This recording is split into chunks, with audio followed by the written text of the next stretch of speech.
안녕하세요. 결혼한 지 17년 만에 이혼한 여성입니다.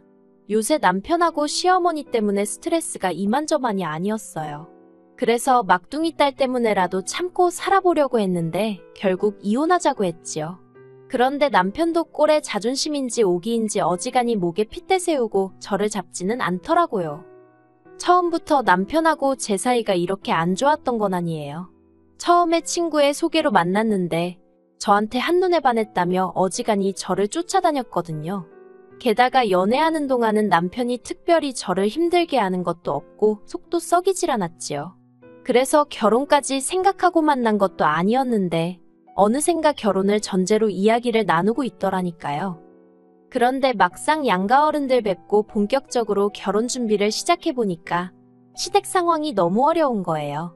남편이 모아둔 돈이 좀 있기는 했어도 시부모님 중 시아버지는 이미 돌아가셨고 시어머니 혼자서 남편을 키우셨다 보니까 딱히 재산이랄 게 없으셨거든요.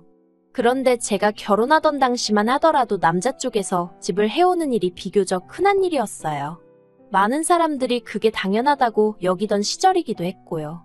그래서 친정 부모님도 당연히 남편 쪽에서 집을 해올 거라 생각하셨던 모양입니다. 하지만 남편이 그건 안 될 것 같다고 하니까 저더러 없는 집에 시집가서 죽어라 고생할 일 있냐고 하지 말라고 하시대요. 그리고 저도 부모님이 반대하는 결혼은 예전부터 할 생각이 없던 사람이었기에 남편에게 이런 이유는 말하지 않고 그냥 결혼은 없던 일로 하자고 했습니다. 생각해봤는데 아무래도 아직 결혼할 때가 아닌 것 같다고 적당히 둘러대면서 말이에요. 하지만 남편도 어느 정도 눈치를 챘던 건지 돈 때문이냐면서 자기가 앞으로 열심히 돈 벌어서 저 고생시키지 않겠다고 남부럽지 않게 살게 해주겠다며 호언장담을 하더라고요. 그래서 결국 남편하고 결혼하는 쪽으로 마음을 바꿔먹었지요. 하지만 남편과의 결혼 생활은 제가 예상했던 것보다 훨씬 빠듯했고 어려웠어요. 일단 역시나 시어머니로부턴 1원 한 푼 지원받지 못했고 친정에서만 제법 큰돈을 지원받아 신혼살림을 차리게 되었습니다. 그리고 결혼 1년 만에 눈에 넣어도 아프지 않을 쌍둥이도 낳았지요. 저는요, 지금도 누가 물어도 자신있게 대답할 수 있는 게 아내로서의 역할, 며느리로서의 도리 남보다 더하면 더했지 부족하게 한 건 없다고 생각해요. 그런데 문제는 남편이었습니다. 남편은 저와 했던 약속은 까맣게 잊은 건지 결혼 초부터 제 속을 썩였거든요. 결혼 당시 남편이 말하길 자기가 시어머니랑 같이 만두 가게를 하고 있긴 하지만 시어머니는 곧 다른 장사를 하실 거고 만두 가게는 자기가 물려받기로 했다 했습니다. 하지만 곧 다른 장사를 하실 거라던 시어머니께서는 손목이 아프네 허리가 안 펴지네 정말 매일매일 다른 핑계를 대시면서 결국은 다른 장사는 시작조차 하지 않으셨고요. 그러니 남편은 그저 계속해서 시어머니 밑에서 잡일을 도맡아 할 뿐이었어요. 하지만 솔직히 잡일이건 뭐건 간에 그게 중요한 게 아니었습니다. 제가 정말 답답하고 속상했던 건 단지 남편이 그 만두가게 사장님 소리를 못 들어서가 아니라 월급을 제대로 가져오질 않았기 때문이에요. 그리고 그럴 때마다 제가 시어머니더러 생활비도 써야 하고 하는데 왜 월급을 이렇게 제때제때 안 주시냐 하면 미안한 기색은커녕 내가 네 돈을 떼먹은 것도 아니고 아무렴 내가 내 아들 월급을 안 주고 싶어 그랬겠냐며 오히려 저를 이상한 여자로 몰고 가시기 일쑤였어요. 그러다 한 번은 남편이 4달 가까이 제대로 월급을 가져오질 않았습니다. 그리고 그땐 정말이지 애들 먹일 것도 사야 하고 그런데 아빠라는 인간은 왜 이 모양인지 와이프인 저는 그렇다 쳐도 자식들을 위해서 시어머니한테 지가 일한 돈 달라는 말도 못하나 싶은 게 한심하단 생각밖에 안 들더라고요. 그리고는 도저히 그분을 참을 수가 없어서 직접 시어머니한테 이야기를 해봐야겠다 싶어 제가 하나는 업고 하나는 손잡고 그렇게 만두가게를 찾아갔습니다. 그런데 한참 일하고 있을 줄 알았던 남편은 온데간데 보이지도 않고 시어머니는 꾸벅꾸벅 졸고 계시대요. 제가 온지 눈치도 못 채시고 말이에요. 그리고 순간 그런 시어머니 모습에 마음이 약해진 제가 저 왔다고 슬그머니 인기척을 내고는 좋은 소리로 남편이 몇 달째 생활비를 안 준다. 어머님도 자꾸 제 전화를 피하시지 않냐? 한층 누그러진 목소리로 말을 걸었습니다. 그랬더니 시어머니가 저더러 넌 자나깨나 돈밖에 모르냐면서 대뜸 재수없다고 하시는 거예요. 그리고 저도 그 소리를 듣고 나니 어찌나 서운하고 마음이 상하던지 에라 모르겠단 마음으로 정말 너무하시다고 어머님 손자들이 쫄쫄 굶어 죽어야 돈을 주실 거냐고 한 소리하고 말았습니다. 그러자 시어머니가 기도 안 찬다면서 10,000원짜리 몇 장 꺼내서 거의 던지듯 주시더니 젊은 X가 늙은 X 돈 뜯어갈 궁리나 한다고 그럴 거면 네가 직접 나가서 돈을 벌라고 하시대요. 그리고 그런 소리까지 듣고 나니까 정말 어이가 없더라고요. 저라고 일을 안 하고 싶어서 안 하고 있던 게 아니었으니까요. 저도 결혼 전까진 엄청난 대기업은 아니어도 나름 직장 생활하고 제 경력 쌓아가던 사람이었는데 하나도 아니고 동시에 둘이나 낳았으니 어쩔 수 없이 일을 관뒀던 거였거든요. 그리고 저는 결국 이 억울하고 속상한 마음을 친정부모님한테 토로하고 말았습니다. 솔직히 시집가서 애까지 낳은 마당에 친정부모님한테 힘들어하는 모습을 보여드리고 싶진 않았는데 말이에요. 하지만 친구들한테 이야기하자니 내 얼굴에 침 뱉기 같고 결국 털어놓고 한풀이할 곳이 부모님밖에 없었어요. 제 이야기를 한참 들으신 친정아버지께서 애는 줘버리고 이혼해라 하셨습니다. 하지만 친정어머니는 어떻게 엄마가 돼서는 애를 놓고 이혼을 하냐고 말도 안 되는 소리 좀 하지 말라고 역정을 내셨지요. 그렇게 두 분이서 한참 동안 제 일로 옥신각신하시다가 친정아버지가 그러면 차라리 애들은 어머니께 맡기고 저는 나와서 당신 사무실에서 일을 하라시대요.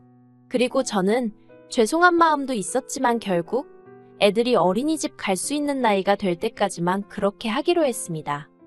사실 그 무렵 친정은 친정아버지가 마지막이다 생각하고 벌리신 사업이 조금씩 자리를 잡아가고 있었거든요. 그리고 단언컨대 남편이 저에게 잘했다면 그리고 저희 친정부모님께 믿음직스러운 모습만 보였더라면 그 사업 지금쯤 남편에게 물려주셨을 거예요. 하지만 매번 딸이 사위 때문에 울어대는데 어떤 장인장모가 재산을 넘겨주고 싶었겠어요? 아무튼 정말 다행히도 남들 눈에는 별거 아니고 단조로워 보이는 일이었을지 몰라도 저에게는 사무실에서 종이들과 씨름하는 일이 정말 재밌었습니다.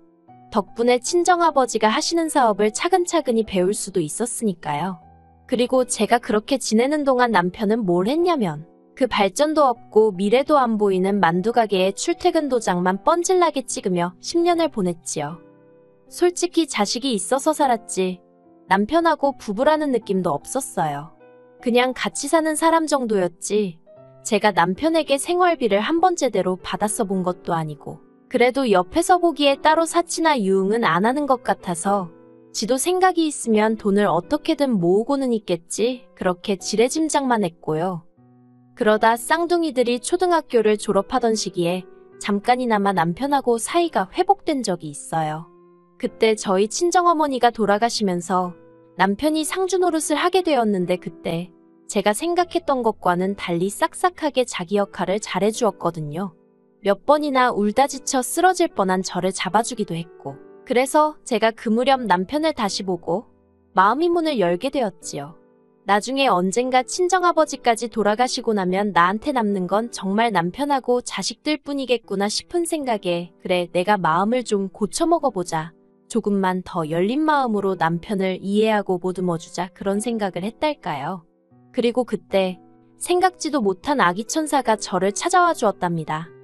솔직히 임신 사실을 확인했을 땐 가장 먼저 든 생각은 언제 낳아서 언제 키우나였어요.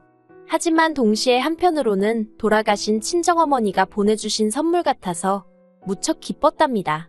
그런데 제 임신 사실을 알게 된 시어머니와 남편의 반응은 정말 입에 담기도 어려울 만큼 잔인했습니다. 친정어머니의 선물 같다고 말하는 저에게 시어머니께선 딸 X들은 부모 등골이나 빼먹는 돈 먹는 귀신이라며 살림에 하나 보탬이 안 된다면서 얼른 가서 지워버리라 소리를 몇 번이나 하셨거든요. 그리고 그런 시어머니와 제 사이에서 남편은 차라리 가만히나 있지. 저더러 그러니까 조심 좀 하지 그랬냐면서 생각이 짧다나요. 막말로 제가 애를 혼자 만든 것도 아닌데 그 소리를 들으니 기도 안 차더군요. 그래서 다시 남편과의 사이도 멀어졌네요. 이후로 다시 저는 혼자 육아하며 일하며 살림까지 하면서 정말 바쁜 하루하루를 살았습니다. 반면에 남편은 시어머니랑 하던 그 만두 가게를 결국 접고 일자리를 알아보러 다니기 시작하더라고요. 하지만 40도 넘어서 경력이라곤 20대 때 잠깐 다니던 중소기업과 만두 가게가 전부인 남편이 구할 수 있는 직장은 많지 않았습니다. 그러니까 어이없게도 저희 친정아버지 사업체를 기웃거리더라고요. 저더러 뭘 하냐면 너도 하는데 자기가 왜 못하냐입니다. 그래서 제가 나는 사장딸이고 당신은 뭣도 아니지 않냐고 쏘아붙였더니 자기도 사장사위라면서 그러지 말고 한자리 좀 알아봐달라며 사람을 어지간히 들들 볶더라고요. 그리고 저는 바보 같게도 또 꼴 보기 싫긴 해도 엄연히 애들 아빠인데 언제까지 노는 꼴을 보고 있을 수만도 없겠다 싶대요. 그래서 친정아버지한테 물어보니 친정아버지께서 사업이 장난이냐 하시면서 정 일자리가 없으면 와서 상가관리라도 해볼 건지 물어보라시대요. 그래서 제가 그 말을 전하니 쪽팔리게 무슨 상가관리냐고 자기가 경비나 하게 생겼냐면서 그건 싫답니다. 어이가 없어서 남편더러 배가 덜 고픈가 보네 하곤 알아서 하라고 했어요. 막말로 내가 자기한테 생활비를 한 푼 받아 쓰는 것도 아니고 그저 애들 보기 부끄럽지 말라고. 아니 까놓고 말해서 애들 아침에 학교 가는데 아빠가 돼서는 어디 출근하는 모습은 보여야 할 거 아니에요. 그래서 그 생각으로 친정아버지께 부탁을 드린 거지 뭐. 제가 자기 출세길 열어주고 싶어서 그랬다고 생각한 건지. 황당하대요. 그리고 남편이 노니까 솔직히 시어머니가 제일 애가 끓는 눈치셨어요. 그러다 안 되겠다 싶으셨는지 남편 앞으로 헬스장을 차려주시더라고요. 돈이 어디서 나셨나 봤더니 만두가게 정리하면서 얼마 생긴 거랑 당신 사시던 집을 담보로 대출받아서 미천을 마련해 주셨던 모양입니다. 하지만 그런 것보다 제가 어이가 없었던 건 헬스장이라니 웬 헬스장인가 싶대요. 왜냐하면 저희 남편 운동이라면 죽기보다 더 싫어하는 사람이었거든요. 그런데 헬스장이라니 딱 봐도 무슨 노래방 마냥 카운터나 보고 있으면 된다고 생각하고 차렸구나 싶었지요. 근데 뭐 제 돈이 1원이라도 들어간 것도 아니었고 제가 뭐라고 해봤자 질투한 애어전에 헛소리나 해대지 귀담아 들을 위인이 아니었거든요. 그래서 망해도 네가 망하지 내가 망하냐 하는 심정으로 내버려뒀습니다. 그러다 작년 제가 일 때문에 지방에 내려가던 길이었는데 졸음운전 차량에 받치는 사고를 당했어요. 운전자는 20대로 정말 우리 아들보다 몇 살이나 많을까 싶을 만큼 애뜬 얼굴이었는데 아무튼 그 사고로 제 차는 폐차를 시켜야 했지요. 그런데 친정아버지께서 생각지도 못한 말씀을 꺼내셨습니다. 저에게 이참에 당신이 차를 한 대 선물해주고 싶으시다고요. 그래서 제가 됐다고 괜찮다고 아주 손사래를 쳤어요. 제가 차를 살 돈이 없던 것도 아닌데 70을 넘긴 아버지한테 제가 해드리면 해드렸지 뭔가를 받는다는 게 가당치도 않다고 생각했으니까요. 하지만 그뿐만이 아니었습니다. 제가 다시 한번 놀랄 수밖에 없었던 건 친정아버지가 골라주신 차는 무려 1억 가까운 차였거든요. 가격을 알고는 친정아버지께 정말 필요 없다고 말씀드렸어요. 그런데 친정아버지가 이 차는 출시 이후에 교통사고로 죽은 사람이 한 명도 없었다면서 꼭 사주시겠다는 겁니다. 그리고 그제서야 저는 친정아버지가 왜 그러시는 건지 조금은 알 것도 같아서 감사한 마음으로 차를 받기로 했네요. 그리고 며칠 뒤 친정아버지와 함께 매장에 가서 차를 계약하고 돌아왔습니다. 그런데 차에 관한 서류를 아무 생각 없이 식탁에 올려둔 게 화근이었어요. 남편이 제가 씻는 사이에 이게 뭔가 하고 열어봤던 모양입니다.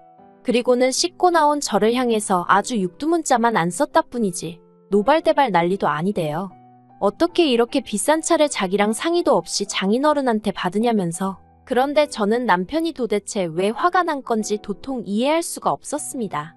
막말로 제가 시어머니한테 받은 것도 아니고 내 아버지한테 받은 건데 왜 자기가 악을 쓰는 건지 말이에요. 그래서 도대체 왜 이러냐고 뭐가 문제냐고 따졌습니다. 그러자 남편이 한다는 소리가 시어머니가 좋다고 차려준 헬스장이 폐업이기라면서 자기가 돈이 필요하다나요. 하지만 남편과 재산을 각자 관리한 세월이 얼만데 이제 와서 자기 헬스장인지 뭔지가 망하는 걸 나더러 어쩌라고 저러는 건지 도통 이해가 안 되더라고요. 그래서 제가 어쩌라는 거냐고 남편을 쳐다봤습니다. 그러자 남편이 한다는 말이 가서 차 계약 취소하고 친정아버지더러 현찰로 달라고 하래요. 그래서 자기 좀 살려달라나요? 어이가 없어서 싫다고 했습니다. 나한테는 지금 당장 출퇴근하고 애들 데리고 다닐 때 쓸 차가 필요하지. 당신 헬스장은 나랑 아무 상관도 없다고요. 그러자 남편 사업장인데 왜 저랑 상관이 없냐입니다. 그래서 헬스장이고 뭐고 나한테 생활비로 단돈 10,000원이라도 준 적 있냐고. 막말로 거기서 돈 벌어서 누구 배를 불려주고 있는지 모르는데 내가 미쳤다고 1억을 그것도 친정아버지 재산을 갖다 쓰겠냐고 생각 좀 하라고 쏘아붙였어요. 그랬더니 황당하게도 이튿날 시어머니께서 연락을 해오셔서는 저더러 어떻게 그럴 수 있냐입니다. 남편이 하는 사업이 망한 애만에 하고 있는데 마누라가 돼서는 차를 사니마니 그런 경우는 세상에 없다나요.